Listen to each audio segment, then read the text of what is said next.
ನಾನು full follow ಮಾಡಿದ್ದೀನಿ but highlights ಎಲ್ಲ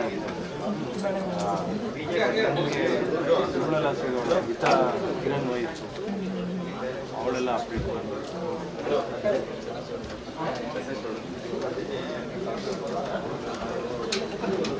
ಆಮೇಲೆ ಕಾರ್ತಿಕ್ ನನಗೆ ಗೊತ್ತು ಅದು ಬ್ಯಾಡ್ಮಿಂಟನ್ ಎಲ್ಲ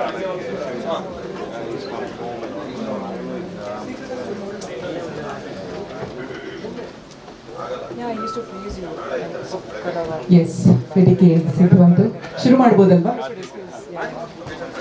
ಮೊದಲನೇದಾಗಿ ಮಾರಿಗೋಲ್ಡ್ ಚಿತ್ರದ ನಿರ್ಮಾಪಕರು ರಘುವರ್ಧನ್ ಸರ್ ವೇದಿಕೆಗೆ ಬರಬೇಕು. ನಿರ್ದೇಶಕರು ರಾಘವೇಂದ್ರ ಎಂ ನಾಯಕ್ ಸರ್ ವೇದಿಕೆಗೆ ಬರಬೇಕು. ಕಲಾವಿದರು ಸ್ಟಾರ್ ನಟರು ದೂತ್ಪೇಡ ದಿಗಂತ್ ಮಂಚಾಲಿಯವರು ವೇದಿಕೆಗೆ ಬರಬೇಕು. ಬಿಗ್ ಬಾಸ್ ಖ್ಯಾತಿಯ ಸಂಗೀತ ಶೃಂಗೇರಿಯವರು ವೇದಿಕೆಗೆ ಬರಬೇಕು. Sampath Kumar, Yash Shetty, cockroach Sudhi, Vajrang Shetty, Bala Rajawadi, Mahantesh. SS TV cinema ಜಗತ್ತಿನ ಕ್ಷಣ ಕ್ಷಣದ ಸುದ್ದಿಯೊಂದಿಗೆ.